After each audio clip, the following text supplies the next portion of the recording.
Welcome to Education Unfiltered. Here is Mary Stucco. Hello, this is Mary Stucco with Education Unfiltered, where we talk about all things higher ed. And today I'm super excited to have a good friend of mine, one of my mentors, join us. His name is Troy Korsgaden. He's the president of Korsgaden International, and he focuses primarily on the insurance industry and redefining your role in the insurance and financial services industry when the old model is no longer working. However, I think so many of his concepts can apply to any area of business. So welcome, Troy. How are you? Oh, Mary, great to be with you here today. Excellent. How's the rain going over in California right now? Man, we need the rain, but I wish it would come a little more evenly, if you know what I'm talking about. But we need the rain, so we're happy to get it. Yeah, I just had to mention that because I know it's brutal over there right now. It is. So, Troy, explain to me a little bit about what you do and how you do it. Sure. I'm a consultant to the insurance industry, predominantly with what they call property and casualty companies. So providing auto, home, business insurance, but also life and financial services. So I really cover the gamut with the insurance industry, and I work with executives and their leadership teams to help them and their distribution, whether it be personal advisors that are employees, 1099 advisors that work for themselves as independent contractors, or also today we're living in a digital age and there are different ways to distribute product. And so I help companies bring that all together right to the consumer. Exactly. And I think what you're talking about is really something all areas are facing so many changes right now. Sure. And how do we adjust to that? So there's a lot of changes going on in the insurance industry, both at the local level with the carriers. What are you seeing right now, other than like the technical stuff? What are you seeing as some of the biggest changes that everyone's having to adjust to? Oh, my gosh. I think this fits all industries, Mary, but I'm going to specifically talk about the insurance and financial services industry. But if you're listening to this and you're in another type of business, you know what I'm talking about, the economy pressures that are on right now. Everybody's feeling that. Customers have a different way of buying goods because of the changes that have happened over the years with technology. People have an expectation that it'll be easier, that it'll be faster. And so I think, we've hit an inflection point where the customer is in control. They have the keys to the kingdom. They decide when they buy something, how they buy something, and I tell you, it's anytime, anywhere, anyhow for them. And so we've really got to adapt whatever products we're selling to make sure that we meet the customer where they want to be met. You just used a term, some words here called Inflection Point, which is the name of one of your books you've written. That's right. You're an author of multiple books, but that is one of a key one, and actually we use it at Lansing Community College in one of our classes as well, because it's just so wonderful and to the point. Do you want to talk a little bit more about that book and what you have in it? Sure. I'll tell you what inspired it is just really the way the consumer thinks. And it's so much in the past in the insurance industry and many other industries as well. But again, focusing on the insurance industry, the carriers, the companies told the consumer what to buy, when to buy, how to buy. And it just doesn't work that way anymore. They're emboldened because of AI, because of the Internet of Things, because of Amazon and different offerings that are out there. They now say, this is what I want, and there's no more telling them what to do. So it really has changed the model. It's putting the customer first in everything we do and making sure that we give the customer what they want and how they want it. That's kind of tying into the next thing I was going to talk about and ask you about is that, the consumers, they have higher expectations.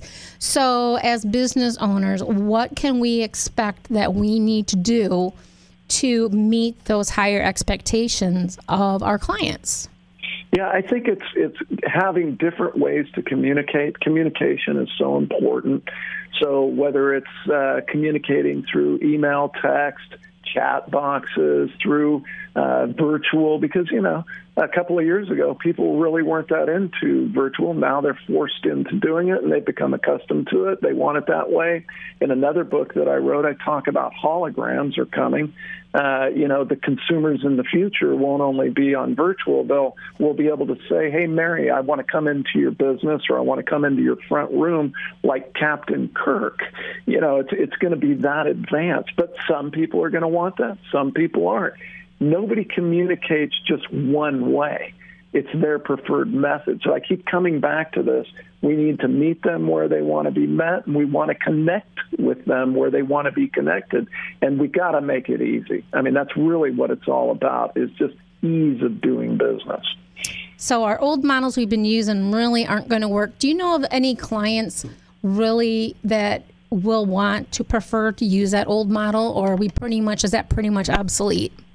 I don't think it's obsolete. I think customers come into 4 buckets. We don't have time to get into all the 4 buckets, but let's just say that the biggest bucket for everybody listening, whatever industry you're in, was relationship.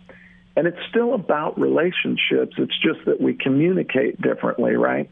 And if you're in the insurance business, there's still a lot of people who want to come in and make their payment by hand with a check. But the good majority of the people are moving away from that. We know that. They're either doing it on a credit card, they're doing it on a virtual check, or some other payment method, if you will. And then they buy new policies, they buy new product, they buy it differently today than they did in the past. It used to all be in person. That doesn't mean that there aren't people in that relationship mode that still want to get belly to belly with you. But today I find that it's a combination, a hybrid. So it's part personal, in person, and throughout the year you're going to meet with them as many times as you can, because you need to touch your customer, no matter what industry you're in, as many times as you can throughout the year without overdoing it. We figured out a formula in insurance and financial services what those touches should be. But every customer is going to have a different roadmap, if you will. Excellent. Now, how important is it to become a master of your trade, or an overall master of your field?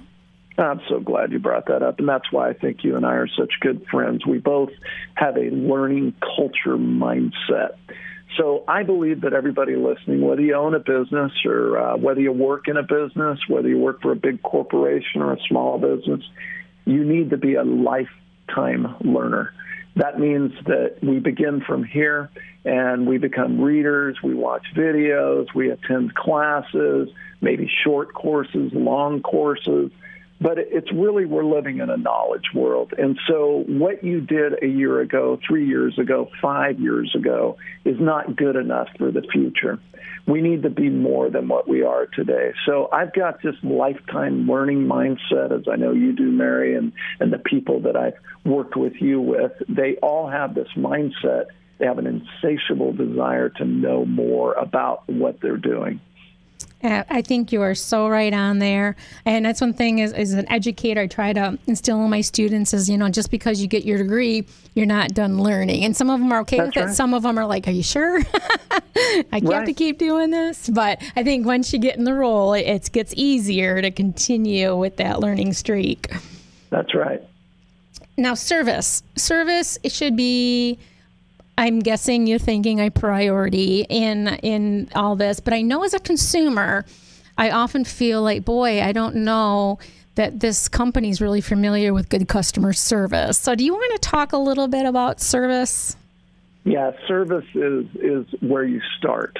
Giving starts the receiving process, as the philosopher said. And really, you have to have that mindset that you're not trying to sell something the first time you meet with somebody.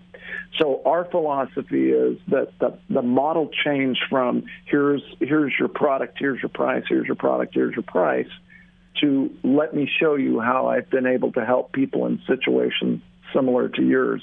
And it's that give service first, then advice, and then offer the product. In the past, it was, let me sell you the product and show you how great I can be at service. You got to flip it upside down. And you flip it upside down, and you're going to sell less people more And when you're really good, you sell more people more.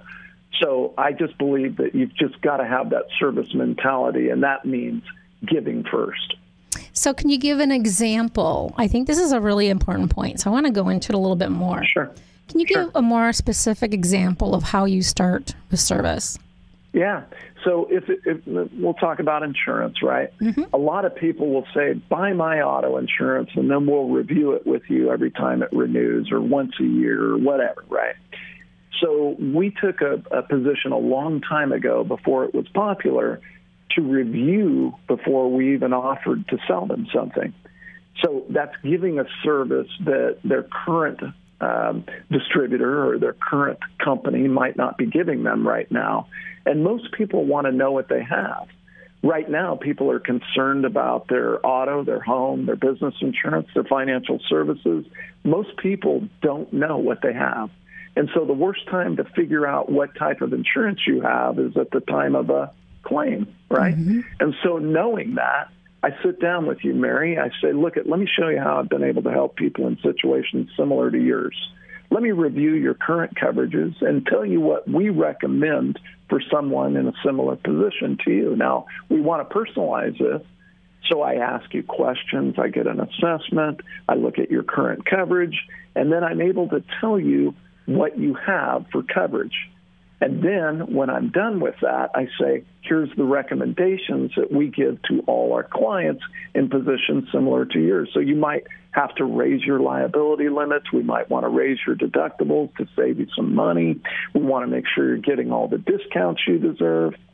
And then when I'm done with that, I say, most people in your position want to have all their insurance and financial services under one roof, our roof. Let me show you how we would be able to do that. Would you be open to that? Now, I don't get to that point until I've truly given them all the information so they can walk away and go, hey, I like what I got. I feel comfortable with the coverages I have or the product that I have, and I'm going to stay where I'm at. That's okay. But most people have never been given that type of service or advice before. And so they'll pay more just to be with somebody that would give them that type of attention. So that's one example of service. There are many other examples, but I think it's the softball. It's the easiest in insurance and financial services. If you're listening, your industry probably has a similar situation, whether you're in law, whether you own a trucking company, whether you own a refrigerator store, appliance store. You just need to look, what makes me different and what can I do to offer them before I try to sell them a product. I think this is so important. And I think also looking at this as a consumer, because insurance is such an important thing. We're all looking to save money right now. Times are kind of tough for so many people. Mm-hmm. How important is it to, I'm just going to go online and pick my price? How important is it not to necessarily have that philosophy when you're looking to protect your investments? Well, I believe in digital. I believe in online capabilities. I offer them. However, when you really get down to it, if you go online and you don't have somebody advising you, you might make a mistake. You might make a mistake that's really drastic by pushing a button on a coverage that might be too low. So it's always good to have an advisor with you, whether you're doing it online as part of the service that advisor offers. You just want somebody to make sure that you've got the right coverages and you're getting the right cost, not just the price. So, Mary, here's what it boils down to. I can buy the wrong insurance and save myself a lot of money, but what did it cost me? I might have saved $20, but it cost me $20,000 because I didn't have enough coverage. So when we've all heard these horror stories, right? Right. And they're usually people that are really just trying to save a quick buck. And I have found that most people will pay more for value. They don't want to pay too much, but they'll pay more for value. That's why we have coffee that costs $5 or $6 for a cup of coffee.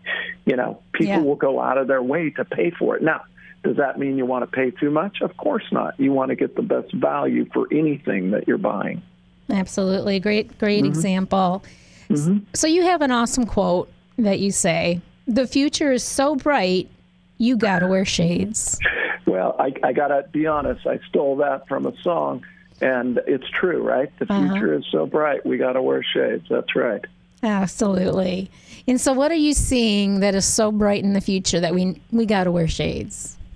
Well, I'll tell you what, the opportunity to reach more people is never, we all know that. We can see it, right? The communication.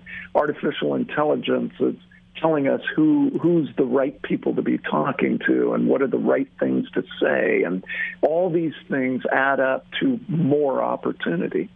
So when I first started back in the business in the early 80s, it was hard. You really had to knock on a lot of doors, and you had to cover a lot of ground. The complex part of it today is there's so much opportunity, you need to figure out who are the right people to be talking to, because we all only have 24 hours in a day. It's the same time clock. So the way, as the philosopher said, you don't want to get through the day, you want to get from the day. So, the future is bright, but you've got to make sure that you're seeing the right people under the right conditions, and you're saying the right things, and all of that has to do with learning. And I really am a firm believer that you need to grow every day as an individual, as a team, as a company. And if you do that, if you have that commitment, really the opportunity to make money and have fun has never been greater. And I think that's kind of ties in. Just the last thought I want to go into a little bit more detail on is becoming a lifelong learner. Mm-hmm. So what do you recommend? I think you just touched on it a little bit. What more would you recommend to those? Just the importance of continuing to grow and develop and learn. Yeah. So this morning I woke up, and I get up pretty early, and I got a text from a man, and he says, "Hey, I need a good book to read." And so the first thing I did was I went into my library and I turned on my video, and I said, "This is the book I think you should be reading based on my knowledge of this gentleman." And then I whipped around and I showed all the books that I have in my library. I think everybody listening should have a library. I think it should start with one book. But don't stop there, right? Books on things that are going to make a difference in your life. I love history. I love biographies. I love books about, systems and processes. And I could just tell you, I could go on forever. But I don't stop there. My library includes magazines. I have a library of YouTube videos. What I used to pay $300 for a course back in the 80s, the 90s, and the early 2000s, Mary, I can get it for free. Right. And so last night, my wife and my daughter and I were eating dinner, and we didn't turn on the latest sitcom. We turned on something informational that was interesting. Mm-hmm. And we turned it on, and we were really listening to it. We learned something. So have a library of digital books, have a library of audio books, have your YouTubes.